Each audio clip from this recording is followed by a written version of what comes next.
Kasih Tuhan mendorong daku memberitakan Injilnya pada umat yang hidup dalam dosa, menghantar mereka padahu.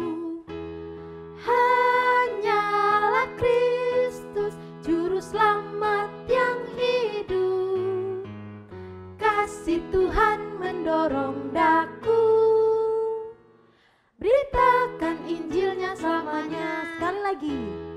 Kasih Tuhan mendorong daku memberitakan Injilnya pada umat yang hidup dalam dosa, menghantar mereka padahu.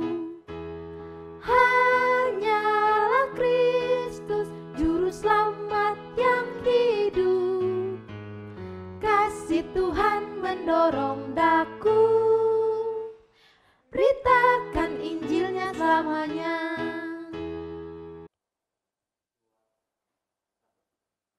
Hai, selamat sore adik-adik semua. Kita ketemu lagi pada sore hari ini. Lause mau tanya kabar kalian, baik apa buruk? Wah, Lause berharap semua baik-baik. Semua udah mandi ya, semua udah bersiap-siap untuk beribadah pada sore hari ini. Baik adik-adik, kita bersyukur karena Tuhan Yesus sangat mengasihi kita. Dia rela mati untuk menebus semua dosa-dosa kita. Dan juga kita bersyukur kita boleh disebut sebagai anak-anak Allah. Oleh sebab itu, pada sore hari ini sebagai ucapan syukur kita dan sukacita kita, Lause mengajak kalian semua bersama-sama kita naikkan pujian, dengar Dia panggil nama saya. Musik.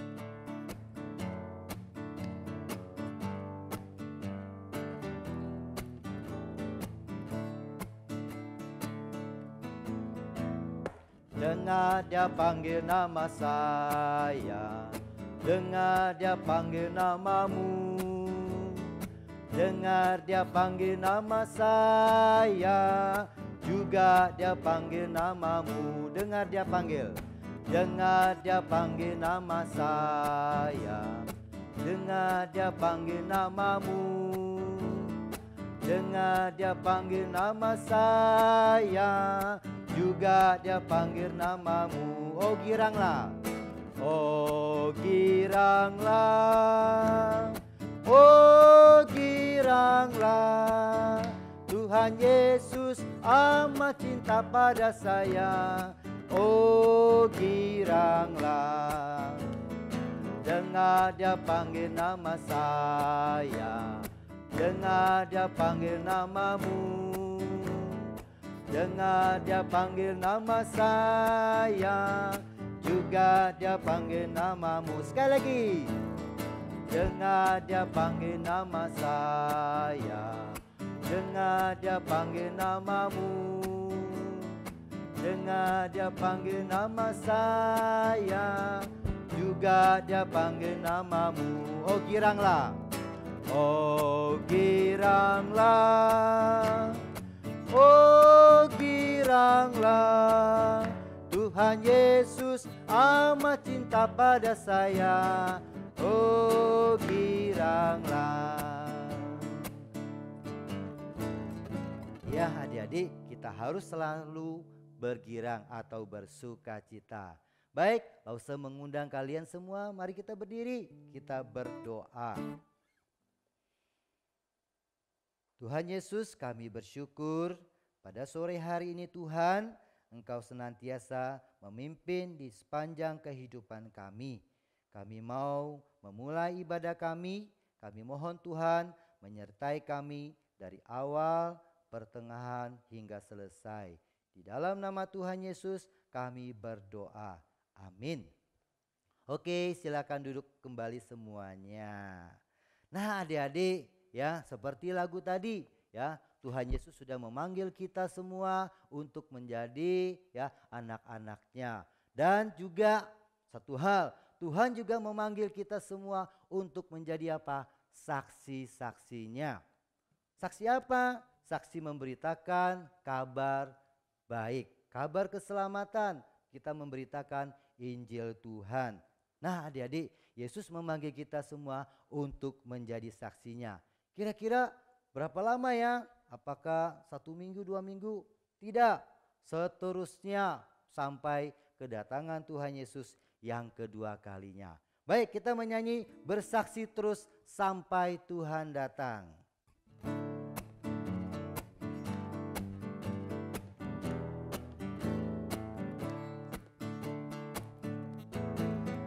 Bersaksi terus sampai Tuhan datang. Bersaksi terus sampai Tuhan datang. Bersaksi, bersaksi, bersaksi, haleluya. Bersaksi terus sampai Tuhan datang. Sekali lagi bersaksi. Bersaksi terus sampai Tuhan datang. Bersaksi terus sampai Tuhan datang. Bersaksi, bersaksi, bersaksi, haleluya. Bersaksi terus sampai Tuhan datang. Bertekun terus sampai Tuhan datang. Bertekun terus sampai Tuhan datang. Bertekun, bertekun, bertekun, haleluya. Bertekun terus sampai Tuhan datang. Iya, adik-adik ya, kita harus senantiasa bertekun ya, senantiasa. Sampai kapan? Sampai Tuhan Yesus datang ya. Adik-adik ya, tadi kita sudah bilang kita dipanggil Tuhan untuk menjadi saksi, bersaksi tentang cinta kasih Tuhan. Nah, lalu semua berpesan kalau kita bersaksi, kita tidak boleh menceritakan apa? Kehebatan kita atau kekuatan kita. Yang harus kita saksikan, yang harus kita ceritakan adalah siapa? Tentang Tuhan Yesus. Kita harus bersaksi juru selamat kita yaitu Yesus Kristus. Kita juga menjadi saksi untuk memberitakan salib Kristus. Nah, sekarang Lause mengundang kalian menyanyi lagu Dia Harus Makin Bertambah.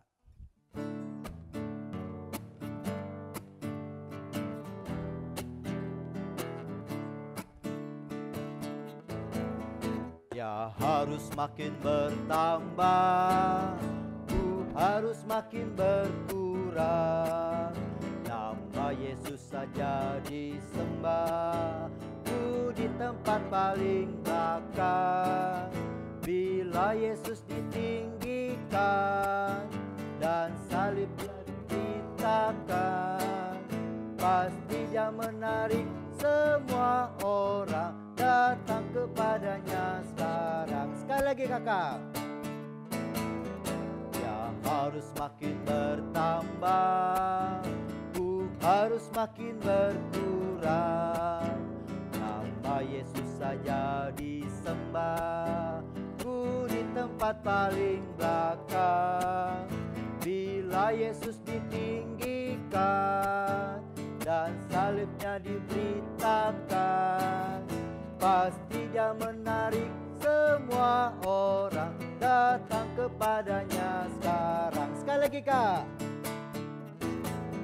Dia harus makin bertambah, ku harus makin berkurang. Nama Yesus saja disembah, ku di tempat paling belakang. Bila Yesus ditinggikan dan salibnya diberitakan, pasti Dia menarik semua orang datang kepadanya sekarang. Iya adik-adik ya, ingat bila kita bersaksi, kita tidak boleh menceritakan kehebatan kita ya. Itu akan menimbulkan apa? Kesombongan kita. Yang harus kita ceritakan adalah apa? Juru selamat kita yaitu Yesus Kristus ya. Masih ingat ya firman Tuhan minggu yang lalu ya, bagaimana Pak William Carey ya, dia tidak mau orang menceritakan namanya terus, tetapi dia berpesan kepada seorang pendeta agar nama juru selamat yang diberitakan. Nah adik-adik ya, kita harus meniru teladan seperti itu. Baik, sekarang Lause meminta kalian mempersiapkan persembahannya. Ya, masukkan ya, uang persembahannya di tempat yang sudah disiapkan. Nah, adik-adik, Tuhan Yesus cinta semua anak-anak di dunia, ya. Tuhan tidak pernah membedakan, ya, anak-anak yang ada di dunia ini, ya. Semua anak-anak sama di hadapan Tuhan, ya. Dan juga ingat, di dalam bergaul, adik-adik juga nggak boleh memilih-milih teman, ya. Saya cuma mau dengan ini, ya. Saya nggak mau dengan ini. Itu tidak boleh, ya. Tuhan Yesus cinta semua anak di dunia. Oke, kita menyanyi bermacam-macam anak di seluruh dunia, ya. Dan kita adik-adik memberikan persembahannya di tempat yang sudah disiapkan, ya.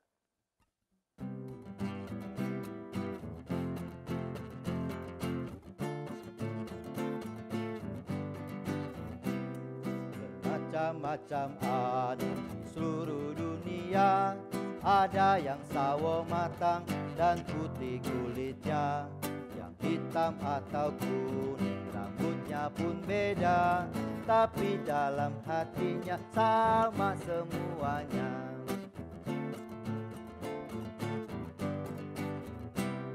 Ada yang makan nasi atau makan ubi, ada yang suka sagu atau suka roti, berbagai macam sayur dan ikan lauknya, tapi dalam hatinya sama semuanya.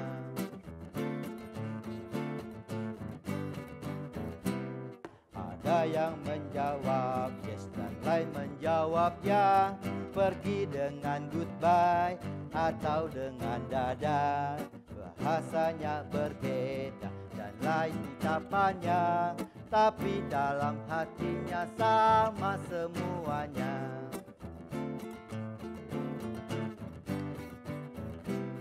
Ya, di hadapan Tuhan kita semuanya tidak ada bedanya sebagai anaknya. Kiranya ya selalu melindungi kita, tapi dalam kita pun memuji namanya.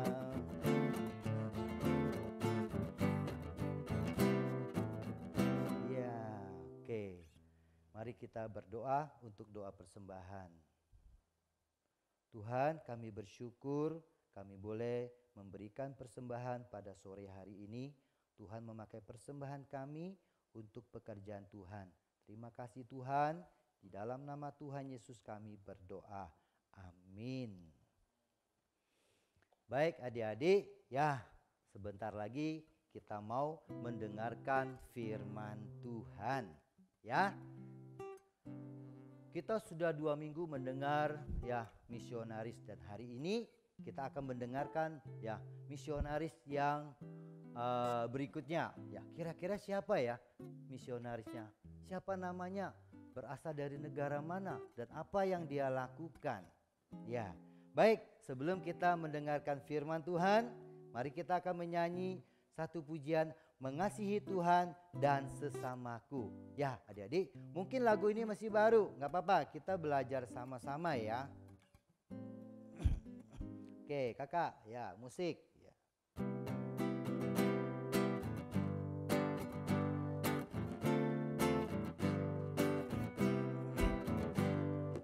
Ku mengasihi Tuhan dan sesamaku mulai sekarang.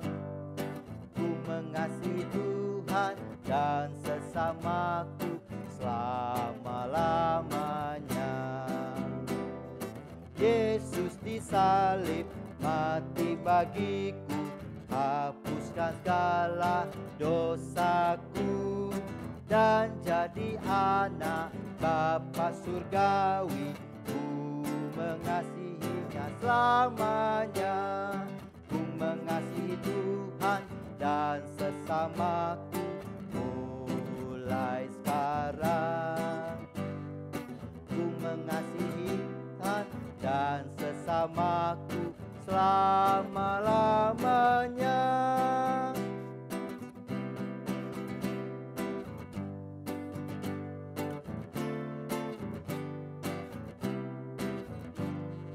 Ku mengasihi Tuhan dan firman-Nya mulai sekarang. Ku mengasihi Tuhan dan firman-Nya selama-lamanya. Yesus disalib mati bagiku, hapuskan segala dosaku, dan jadi anak Bapa surgawi. Ku mengasihinya selamanya. Ku mengasihi Tuhan dan firman-Nya mulai sekarang. Ku mengasihi Tuhan dan firman-Nya selama-lamanya. Yesus disalib mati bagiku, hapuskan segala dosaku, dan jadi anak Bapa surgawi. Ku mengasihinya selamanya. Ku mengasihi Tuhan dan firman-Nya mulai sekarang. Ku mengasihi Tuhan dan firman-Nya selama-lamanya. Ya adik-adik, kita harus mengasihi Tuhan dan mencintai firman Tuhan selama-lamanya. Baik, Lause meminta kalian mempersiapkan diri. Kita akan mendengarkan firman Tuhan pada sore hari ini yang akan disampaikan oleh Lause Vivi. Halo adik-adik sekalian, selamat sore. Kita berjumpa lagi pada kesempatan ini. Kita mau mendengarkan firman Tuhan. Kita sudah beribadah di dalam memuji Tuhan. Kita sudah memberikan persembahan. Sekarang waktunya kita mau mendengarkan firman Tuhan. Namun sebelumnya tentunya kita akan berdoa, meminta pertolongan Tuhan di dalam mendengarkan firman Tuhan. Mari kita berdoa. Tuhan, pada sore hari ini kembali kami bersyukur untuk pertolongan Tuhan bagi kami sepanjang 1 minggu. Kesempatan dan anugerah yang Tuhan berikan kepada kami untuk datang boleh beribadah walaupun hanya di rumah. Kami bersyukur dengan keterbatasan kami beribadah di rumah melalui HP, melalui rekaman yang ada. Kiranya Tuhan tetap boleh memberkati kami, menolong kami untuk semakin setia beribadah kepada Tuhan, semakin semangat dan semakin mengenal Tuhan Yesus yang kami percaya. Berkati Lause Vivi yang akan menyampaikan cerita dalam segala kekurangan dan keterbatasannya. Tuhan sendiri menolong memampukannya. Dan kami semua anak-anak sekolah minggu Sema yang ada di rumah, Tuhan juga memberkati kami. Biarlah kami boleh fokus mendengarkan firman Tuhan dalam ibadah kami, dan kami boleh mengerti dengan pertolongan Tuhan. Di dalam nama Tuhan Yesus kami berdoa. Amin. Dan sore hari ini kita kembali mau melanjutkan mempelajari tokoh misionaris. Salah satu dari sekian tokoh misionaris yang ada di dunia. Nah, Lause mau tanya nih adik-adik di rumah. Masih ingat enggak tokoh misionaris yang minggu lalu yang diceritakan oleh Lause Aming? Lause Aming yang ceritakan minggu lalu, masih ingat adik-adik? Tokoh misionaris yang diceritakan oleh Lause Aming minggu lalu? Dia berasal dari benua Eropa. Dari benua Eropa, dari negara Inggris. Dia pergi jauh ke negara India. Kira-kira siapa namanya? Masih ingat? Adik-adik sekalian, yang dia menyatakan begini, menantikan hal-hal besar dari Tuhan, mengerjakan hal-hal yang besar untuk Tuhan. Itu pernyataannya ketika dia khotbah. Ayo, siapa masih ingat? Iya, adik-adik, William Carey ya. Dia adalah tokoh misionaris yang dari negara Inggris ya, dia pergi ke India. Nah, minggu ini kita mau mempelajari lagi satu tokoh misionaris yang hanya di sekitar Asia, benua Asia. Nah, benua Asia itu termasuk di dalamnya Indonesia, itu termasuk Asia ya. Indonesia, Singapura, Thailand, Vietnam, China itu termasuk benua Asia. Nah adik-adik, tokoh ini siapa namanya ya? Dia dikenal sebagai obornya Allah di Asia. Namanya adalah John Sung. John Sung adalah salah satu tokoh misionaris yang terkenal ya. John Sung itu asalnya dari China, dari Cina. Dia lahir, dia besar di China ya. John itu nama Inggrisnya ya. Sung itu marganya, marga keluarga. Kalau orang-orang Chinese, orang-orang Tionghoa itu adalah marganya ya. Jadi namanya ditambah dengan marganya. John itu nama Inggrisnya, jadi Sung itu marganya. Jadilah John Sung. Nah, sedangkan nama kecilnya yang biasa di rumah orang tuanya panggil dia adalah Yung En. Yung En itu artinya berlimpah anugerah. Nah adik-adik, mari kita membuka satu bagian Alkitab. Langsung mengajak kita untuk membuka satu bagian Alkitab yang terambil dari Perjanjian Baru. Mari kita buka Alkitab kita masing-masing. Adik-adik bisa membukanya di dalam kitab Roma. Kitab Roma pasal yang ke-10. Kitab Roma pasal 10 ayat 13 sampai dengan ayatnya yang ke-15 ya. Adik-adik membuka Alkitabnya masing-masing di rumah, menyimak dan mendengarkannya. Lause akan membacakannya untuk kita ya. Lause Vivi membacakan untuk kita semua. Roma pasal 10 ayat 13 sampai 15. Lause bacakan ya. Sebab barang siapa yang berseru kepada nama Tuhan akan diselamatkan. Tetapi bagaimana mereka dapat berseru kepadanya jika mereka tidak percaya kepada Dia?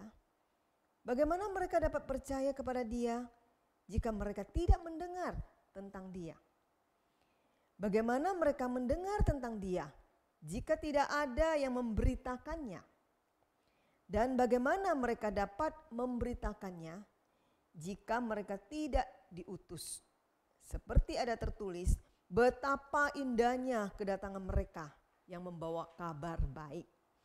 Ada satu bagian lagi yang akan kita baca. Satu lagi bagian Alkitab yang kita baca yaitu dari kitab Matius pasal 9. Matius pasal 9 ayat 35 sampai 38 ya.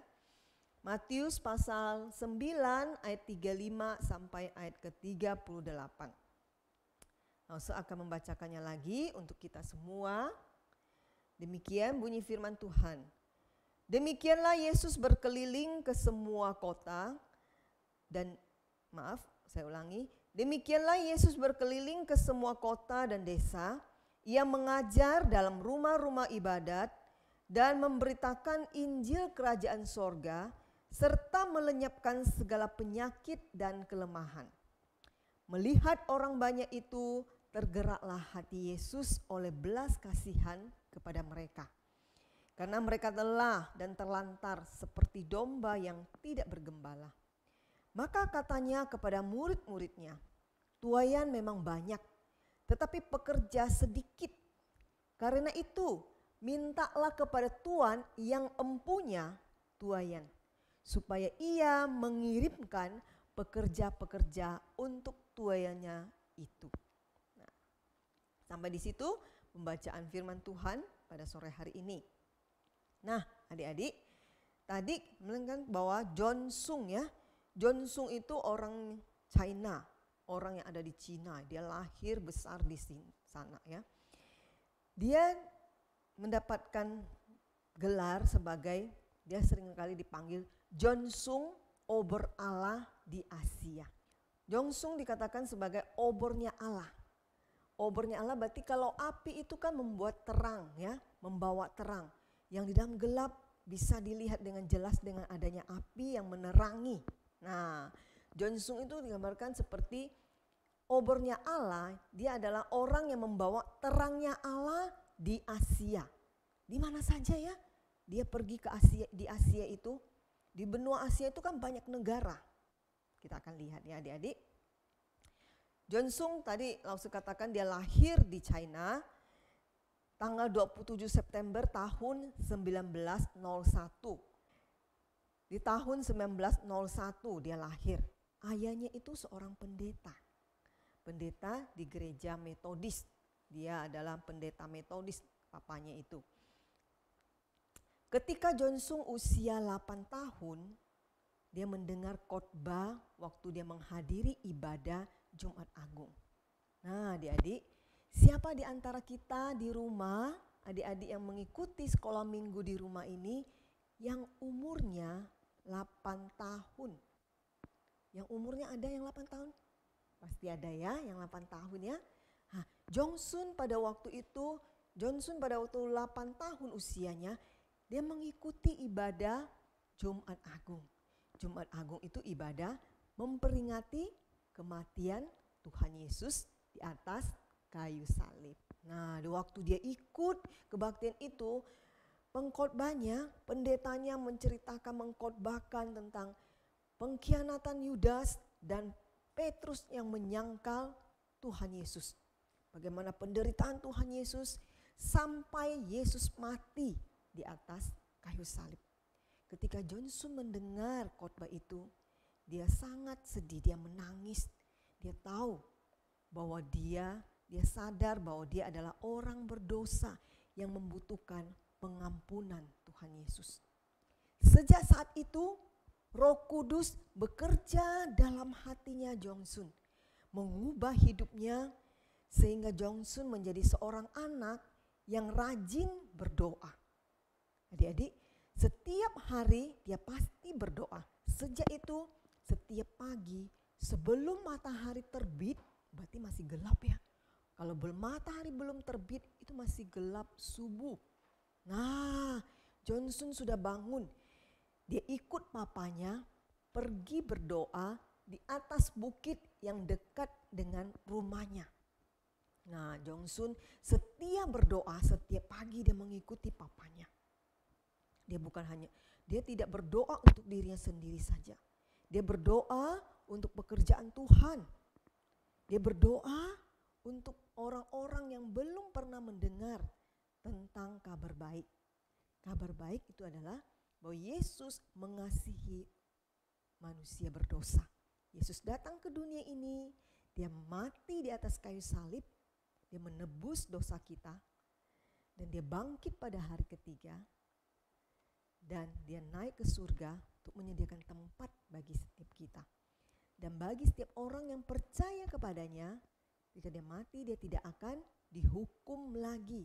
Karena Yesus sudah menanggung hukuman itu bagi setiap orang yang percaya kepadanya. Ketika orang yang percaya kepada Yesus, dia meninggal, dia tidak akan dihukum lagi di neraka, di api yang kekal karena dosa-dosanya. Karena Yesus sudah menanggung setiap dosa-dosanya. Nah, kabar baik itulah yang harus diberitakan kepada orang-orang. Karena Johnson terlebih dulu mendengar kabar baik itu waktu dia mengikuti kebaktian Jumat Agung pada usia 8 tahun itu. Adik-adik sekalian, setiap hari dia berdoa dan berdoa terus. Dia setia berdoa. Dia mendoakan pekerjaan Tuhan, mendoakan orang-orang yang belum mendengarkan tentang kabar baik itu. Pada usia 15 tahun, Johnson menolong papanya mengerjakan banyak hal di gereja. Papanya membuat artikel, dia akan menolong mengeditnya. Bahkan dia juga menceritakan, dia bercerita di mimbar seperti berkhotbah tentang kasih Yesus, tentang pengampunan Yesus, tentang Injil, yaitu kabar baik itu. Sehingga banyak orang mendengar tentang khotbahnya dan memanggil dia pendeta cilik. Nah, adik-adik, ketika dia berumur 19 tahun, dia ingin pergi ke Amerika untuk belajar. Wah, dia mau pergi jauh dari Cina. Dia mau pergi ke Amerika. Oh, jauh sekali ya. Tapi papanya gak punya uang. Dia mau pergi ke Amerika untuk sekolah, adik-adik. Bukan pergi jalan-jalan, bukan pergi tamasya. Tapi dia pergi ke Amerika untuk sekolah. Nah, papanya bilang, kita nggak punya uang. Kamu kenapa mau pergi jauh-jauh? Lalu dia bilang, saya ingin belajar papa, ingin belajar lebih banyak lagi. Wah, terus dia pikir, satu hal yang bisa aku lakukan, aku akan berdoa kepada Tuhan. Nah, akhirnya dia berdoa. Dia berdoa meminta kepada Tuhan, Tuhan tolong aku mau pergi ke Amerika untuk sekolah. Bagaimana caranya? Sedangkan orang tua kami, keluarga kami gak punya uang untuk membiayai aku sekolah di Amerika, untuk biaya berangkat, untuk biaya tinggal di sana. Tahu-taunya seminggu kemudian setelah dia berdoa, dia menerima sepucuk surat yang ditujukan kepada John Sung. Ketika dia membuka isi surat, dia membuka surat amplop itu dan dia membacanya, ternyata surat itu tentang pemberian beasiswa untuk orang yang mau sekolah. Wah, menawarkan beasiswa. Beasiswa itu adalah bantuan uang yang diberikan kepada orang yang ingin sekolah. Nah, John Sung ditawarin. Senang hatinya. Ternyata Tuhan mendengarkan doanya. Dia bisa sekolah. Kalau dia terima beasiswa ini, dia bisa pergi sekolah ke Amerika. Senang ya adik-adik ya? Wah, dia bisa sekolah, keinginan, kerinduannya. Akhirnya dia mau pergi, berangkat. Tapi gak ada uang untuk perjalanan membeli tiketnya. Bagaimana ya kalau begitu? Akhirnya dia pikir bagaimana caranya Tuhan. Ternyata Tuhan juga menyediakan orang, yaitu jemaat papanya, kenalan papanya, yang juga memberikan bantuan kepadanya untuk membelikan tiket kepadanya untuk berangkat ke Amerika. Akhirnya dia pergi ke Amerika, dia sekolah di Amerika. Dia kuliah di sana sambil bekerja. Karena dia tidak punya biaya untuk membeli makanan. Dia tidak, ternyata setelah sampai di sekolah itu, dia hanya mendapatkan bantuan keuangan untuk bayar kuliahnya, SPP kuliahnya aja. Sedangkan dia tempatnya tinggal, dia kan butuh tempat tinggal, asrama kah, kos kah, dia gak punya uang untuk bayar. Mau makan juga gak ada uang. Akhirnya John Sung bekerja. Sambil belajar, sambil kuliah, sambil bekerja. Dia bekerja dengan giat, dia kuliah dengan rajin. Dan dia begitu pintar. Semua dosen, semua guru, dan semua teman-temannya sangat suka dengan dia. Karena John Sung itu terkenal pintar. Walaupun dia capek bekerja, tetapi dia bisa mengikuti sekolah perkuliahan dengan baik. Tapi karena lelah, akhirnya dia seringkali sakit. Nah, adik-adik, suatu hari dia tertidur, malam hari dia tidur, dia bermimpi. Dia melihat ternyata dia kembali di kampung halamannya. Di dalam mimpi itu, dia ternyata sudah kembali ke kampung halamannya di Cina. Dan dia sedang berada di atas bukit, biasa tempat dia berdoa bersama papanya. Ketika dia melihat ternyata, saya kembali di sini di bukit ini, di tempat yang sering saya berdoa dengan papa saya.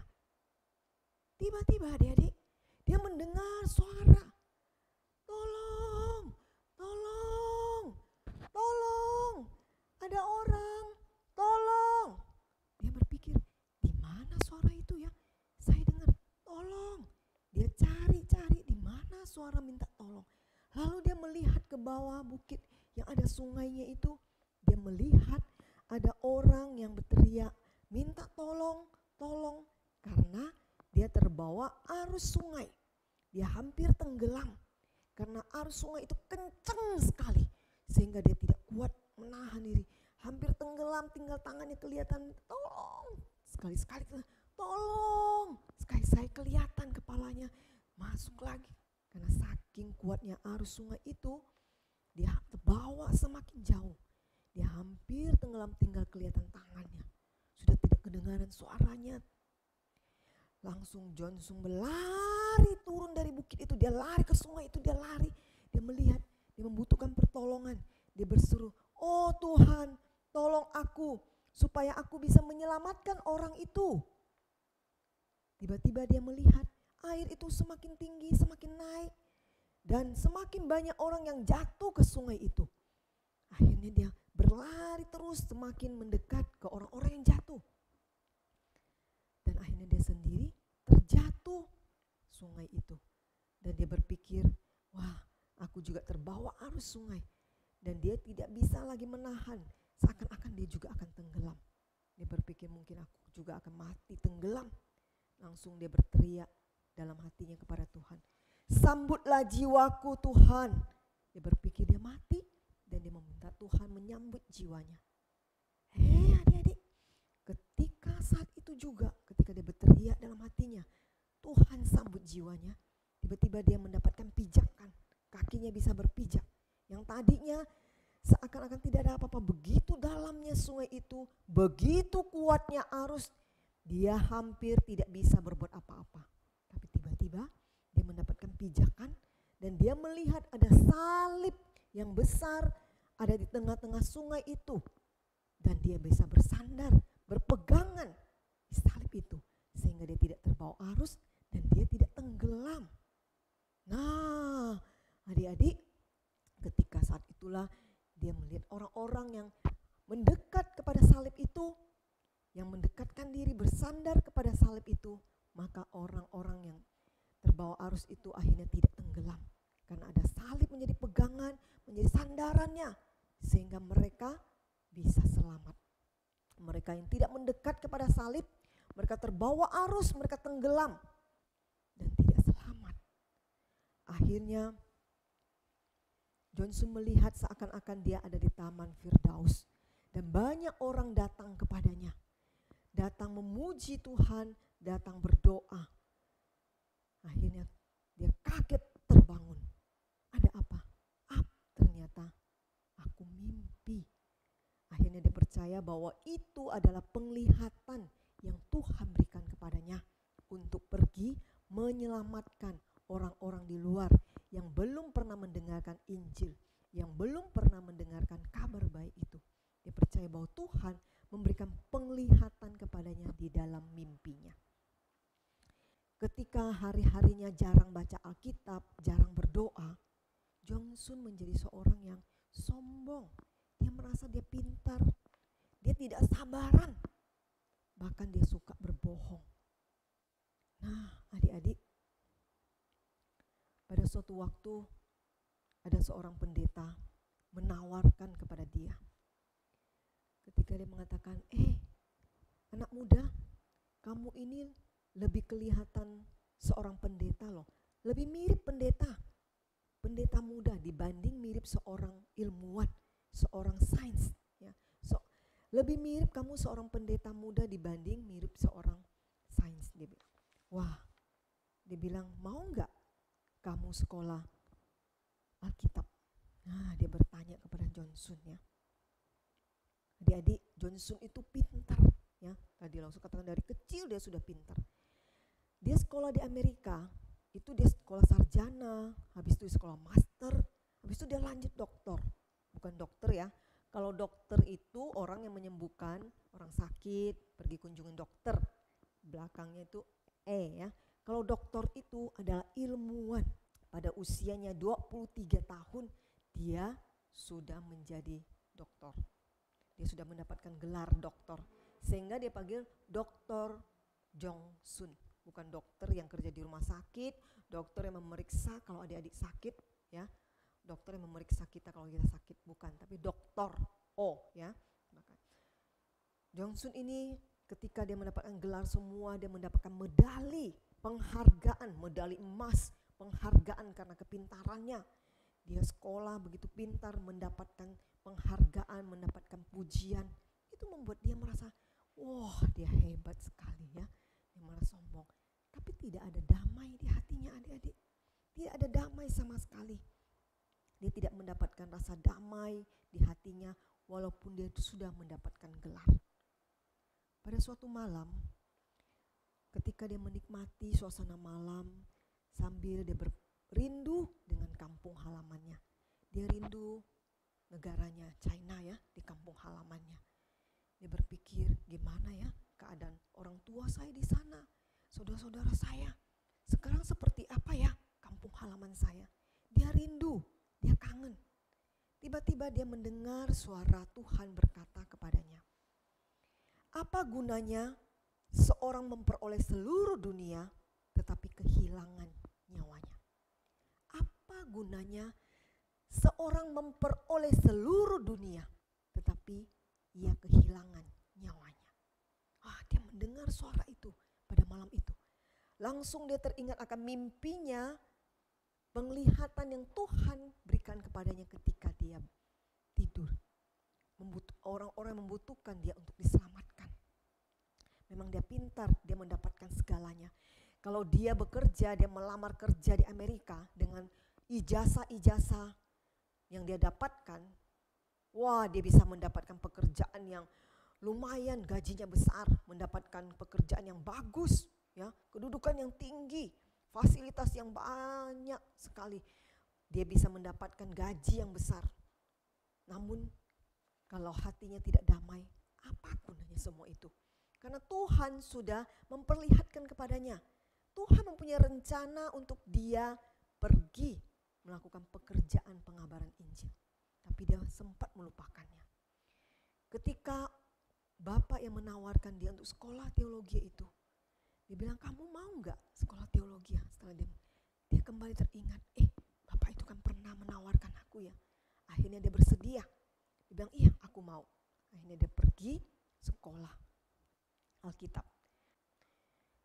Suatu waktu dia mendengar seorang anak yang memimpin doa di gereja. Yang berdoa untuk orang-orang yang membutuhkan Injil. Berdoa tentang berterima kasih, tentang kasih Yesus, tentang pengampunan Tuhan. Berdoa untuk orang-orang yang perlu mendengarkan kabar baik, untuk pekerjaan Tuhan.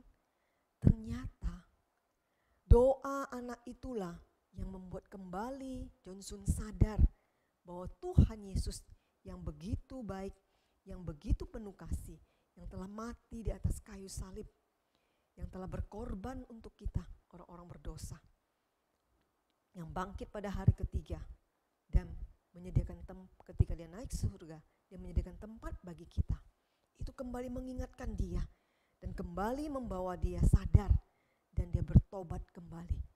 Dia kembali kepada Alkitab yang sering kali menjadi bacaannya setiap hari. Walaupun dia sekolah di Alkitab, ternyata dia tidak terlalu begitu setia membaca Alkitab ataupun berdoa.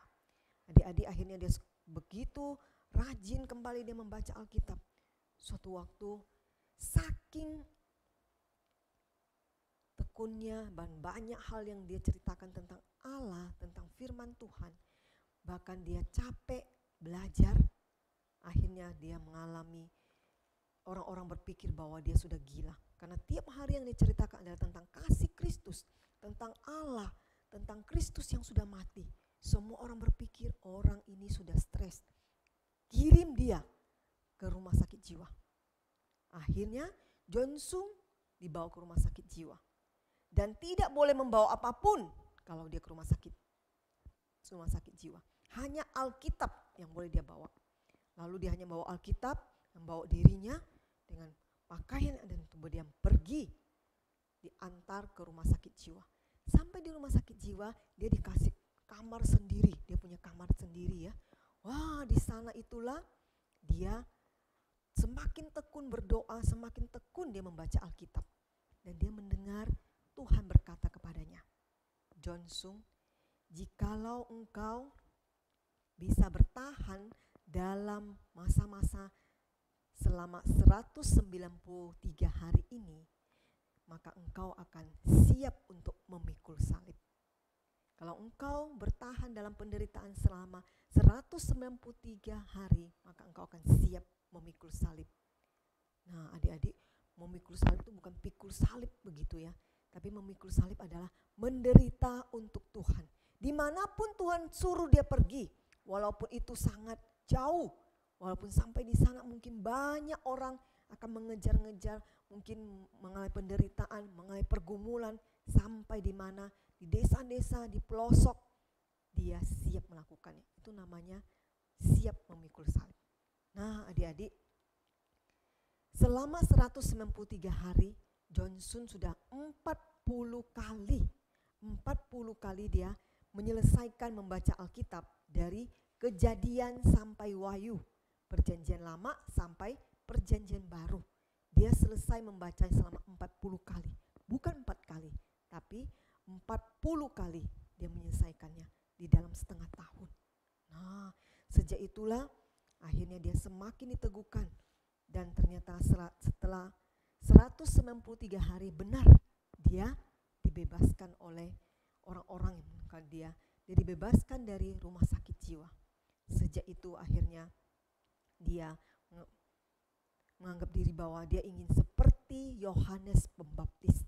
Dia mengganti namanya, yang awalnya namanya tadi Lause katakan adalah Yung En, itu nama rumahnya, nama yang diberikan orang tuanya, nama Chinese-nya.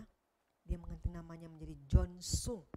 Dia memakai nama John Sung, Yohanes dari China. Yohanes Pembaptis dari Cina. Dia ingin seperti Yohanes Pembaptis yang menyediakan jalan bagi Yesus. Dan dia mengganti namanya menjadi John Sung. Dan orang mengenal dia dengan nama John Sung. Nah adik-adik, ketika dia keluar dari rumah sakit jiwa itu, setelah kemudian beberapa waktu usia dia sudah 26 tahun. Dia ingin kembali ke negara China. Dia mau kembali kepada kampung halamannya. Dia bersiap, dia mau pergi. Dalam usia 26 tahun dia berlayar ke Shanghai. Dalam pelayaran sebentar kemudian dia akan sampai ke pelabuhan. Karena dia naik kapal ya, dia sampai pelabuhan. Semua ijazah dia bawa pulang, ijazah sarjananya, penghargaan, medali emas yang dia dapat. Semuanya dia berpikir, di China bukan yang dibutuhkan itu orang pintar, orang yang mempunyai ijazah seperti saya untuk bekerja atau untuk mendapatkan kedudukan yang tinggi. Yang dibutuhkan orang-orang China adalah seorang hamba Tuhan, seorang pendeta, seorang misionaris yang memberitakan kabar baik kepada mereka. Sehingga dia merasa bahwa ijazahnya semua itu dia buang. Ijazahnya dia buang ke laut, medali emasnya dia buang ke laut, penghargaan piala, penghargaan semua dia buang ke laut. Tinggal dia sisakan satu. Ijazah doktornya dia bawa pulang untuk dia perlihatkan kepada papanya, untuk menyenangkan hati papanya, untuk memberitahu papanya, inilah ijazah dokter. Dia sudah susah payah belajar, dia sudah sungguh-sungguh belajar di Amerika. Dia ingin memperlihatkan kepada papanya, hanya satu ijazah doktornya yang dia bawa pulang. Nah adik-adik, John Sung begitu setia. Ketika dia sampai di China, ketika dia sampai di rumahnya, semua orang menyambut dia dengan gembira. Papanya berpikir bahwa John Sung ini sudah pulang, dia mendapatkan ijazah dokter. Nanti dia melamar kerja, dia pasti dapat kerja yang bagus, dengan kedudukan yang tinggi, gaji yang besar. Tapi John Sung tidak mau. John Sung bilang, papa, aku mau menjadi seorang hamba Tuhan. Aku mau menjadi pendeta. Aku mau memberitakan Injil kepada orang-orang. Papanya sedih sekali mendengarnya. Tapi ketika papanya melihat semangatnya, ketika papanya melihat bagaimana dia begitu setia, berdoa, membaca firman Tuhan setiap hari dalam kehidupannya, akhirnya papanya merelakan dia untuk menjadi hamba Tuhan. Dia berkeliling dari satu kota ke kota yang lain di China, berkeliling di dataran Cina itu untuk menyampaikan firman Tuhan, untuk berkhotbah, mengadakan kebaktian rohani, dan banyak orang mendengarkan khotbahnya bertobat. Dia menyampaikan tentang Kristus yang adalah Tuhan dan Juru Selamat. Dia mewartakan kabar baik itu, dan banyak orang-orang China yang belum pernah mendengar itu, akhirnya mereka percaya karena pemberitaan kabar baik dari John Sung. Semua orang mengenal dia, dan akhirnya banyak orang yang percaya kepada Yesus.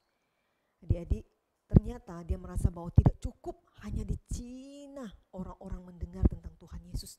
Dia ingin pergi juga ke negara lain, ke negara Asia yang lain, yang di sana juga perlu mendengarkan kabar baik itu.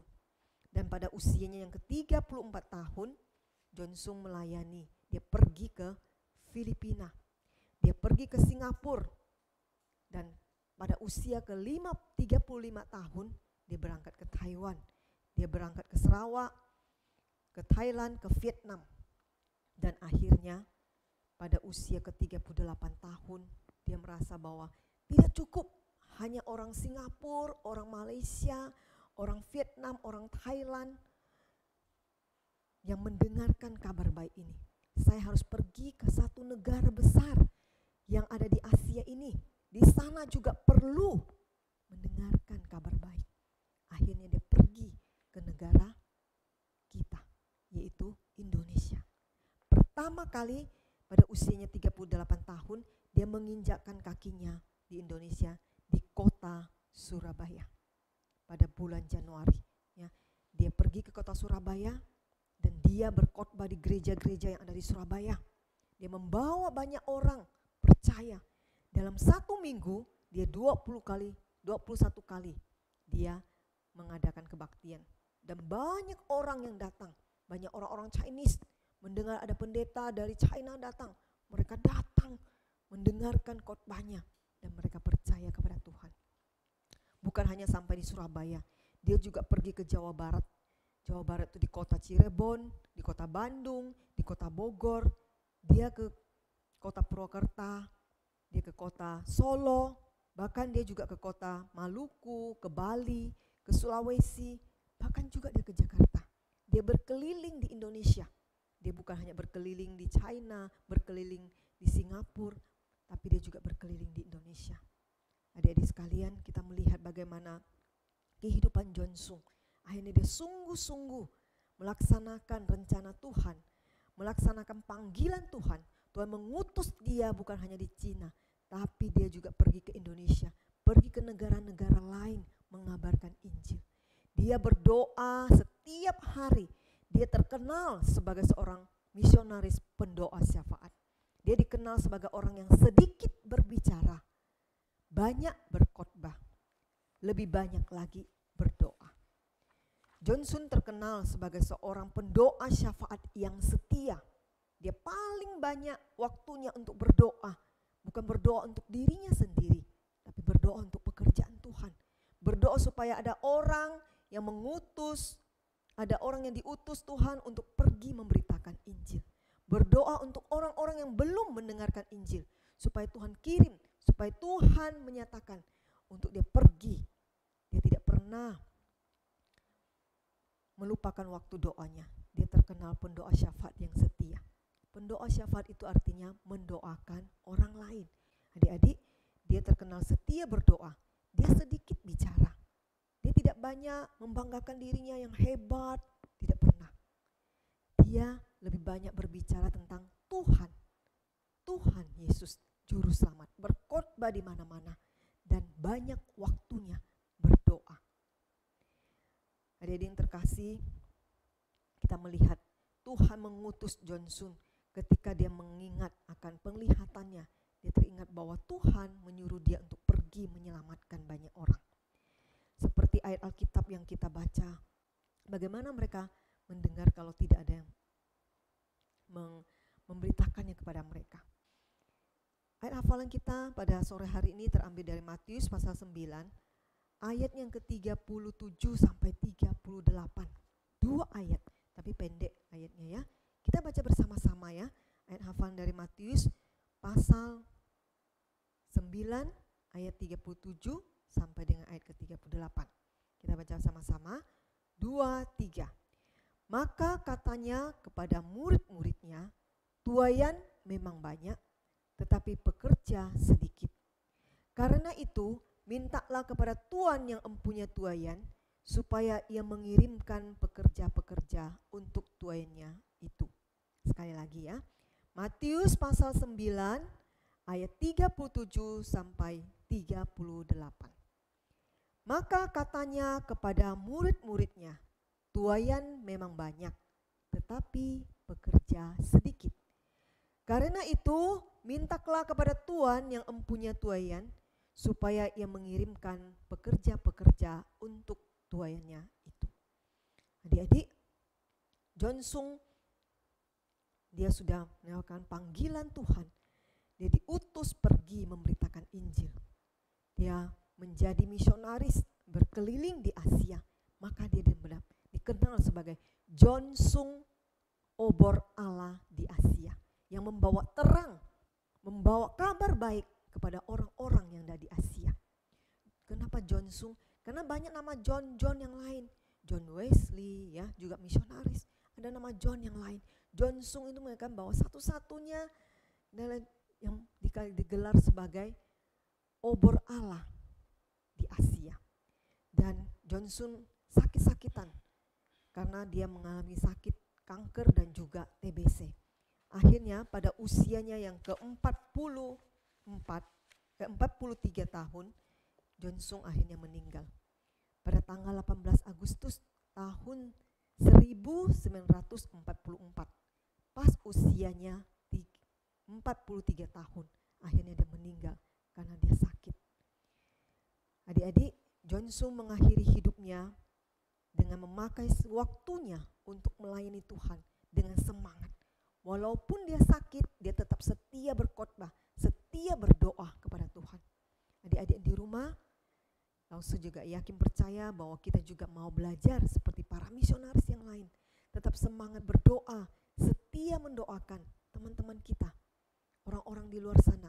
Berdoa untuk pekerjaan Tuhan, berdoa untuk gereja, berdoa untuk misionaris yang melayani Tuhan di ladang misi, di negara lain, mengalami pergumulan, mengalami masalah, mengalami tantangan. Mereka harus ditangkap, dikejar-kejar polisi. Kita doakan supaya Tuhan menolong memelihara hidup mereka. Kita berdoa untuk pekerjaan Tuhan di gereja, hamba-hamba Tuhan, pelayanan, ibadah setiap minggu. Kita doakan supaya Tuhan memberkati, semua boleh berjalan dengan baik.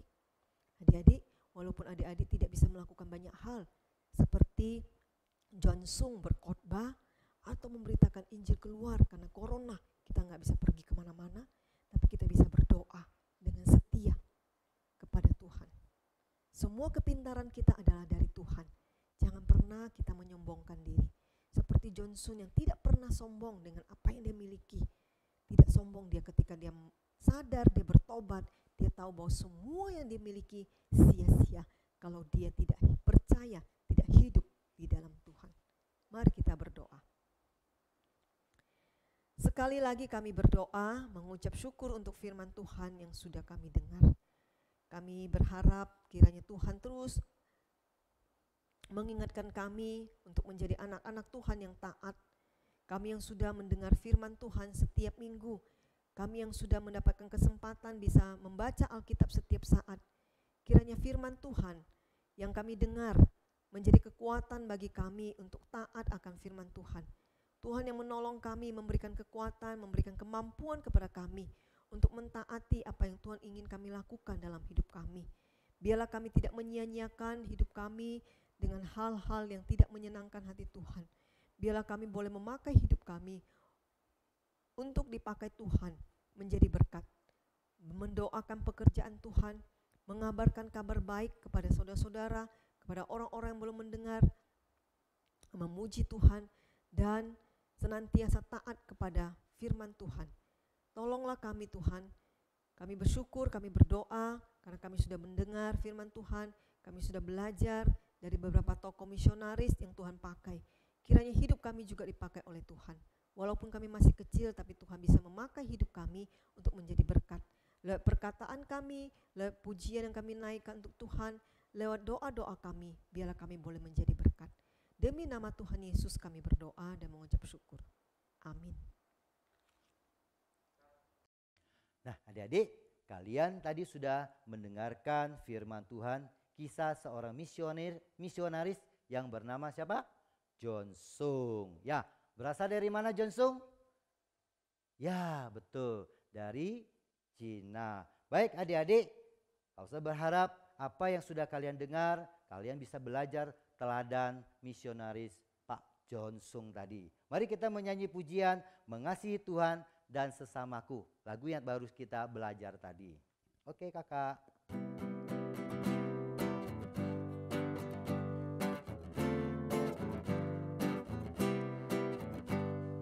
Ku mengasihi Tuhan dan sesamaku mulai sekarang. Ku mengasihi Tuhan dan sesamaku selama-lamanya. Yesus disalib mati bagiku, hapuskan segala dosaku, dan jadi anak Bapa surgawi. Ku mengasihinya selamanya. Ku mengasihi Tuhan dan sesamaku mulai sekarang. Ku mengasihi Tuhan dan sesamaku selama-lamanya. Sekali lagi.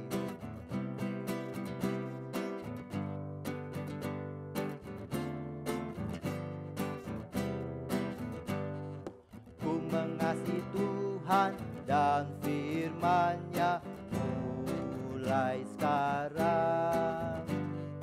Ku mengasihi Tuhan dan firman-Nya selama-lamanya. Yesus disalib mati bagiku, hapuskan segala dosaku, dan jadi anak Bapa surgawi. Ku mengasihinya selamanya. Ku mengasihi Tuhan dan firman-Nya mulai sekarang. Ku mengasihi Tuhan dan firman-Nya selama-lamanya. Ya, puji Tuhan adik-adik. Ya, ingat kita harus setia dan mengasihi Tuhan selama-lamanya. Baik. Oh iya. Pada sore hari ini agak berbeda ya. Lause belum memperkenalkan kepada kalian yang berada di samping Lause.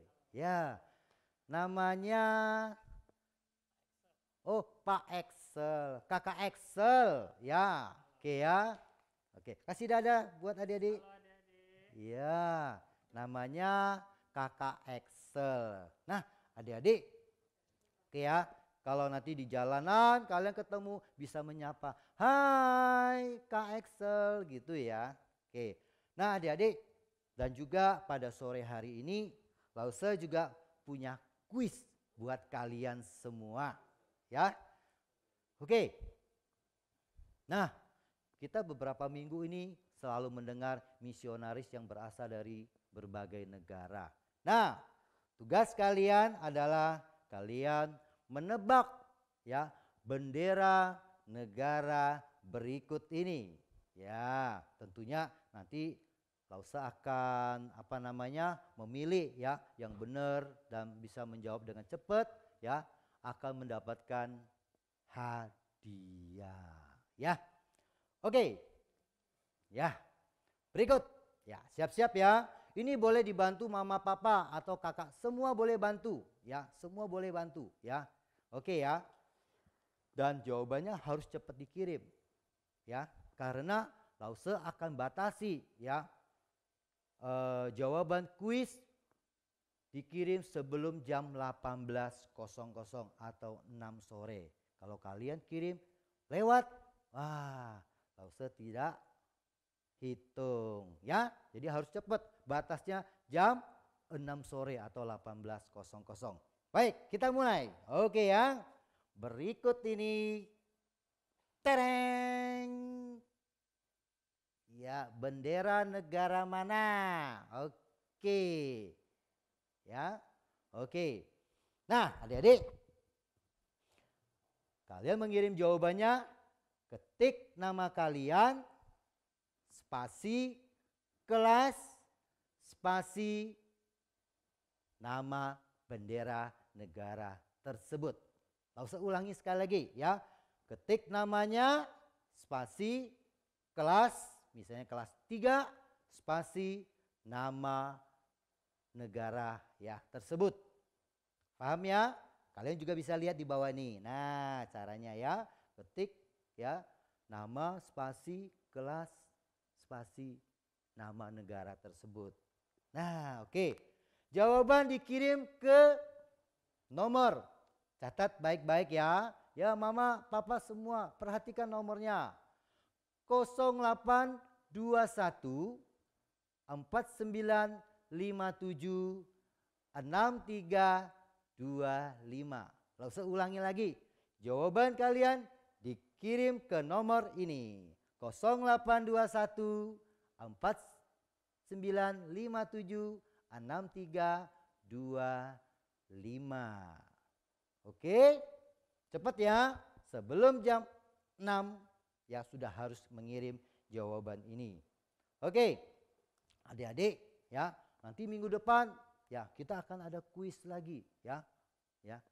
Nanti kalau sudah benar dan Lause sudah lihat pemenangnya, hadiahnya kan sekarang nggak sekolah, nggak ada sekolah minggu. Nanti Lausenya akan kirim ke rumahnya. Ya, oke ya. Pengumumannya minggu depan ya. Ingat baik-baik, setiap minggu jam 4 sore kita ibadah. Oke? Baik, adik-adik, mari kita berdoa. Tuhan Yesus yang baik, pada sore hari ini Tuhan, kami sudah beribadah dan kami boleh mendengarkan perjalanan dan juga pelayanan yang dilakukan oleh misionaris yang bernama John Sung. Kiranya Tuhan menolong kami untuk belajar teladan daripada para misionaris yang kami belajar setiap minggu ini. Terima kasih Tuhan, materaikan firman-Mu di dalam setiap hati kami. Di dalam nama Tuhan Yesus kami berdoa. Amin.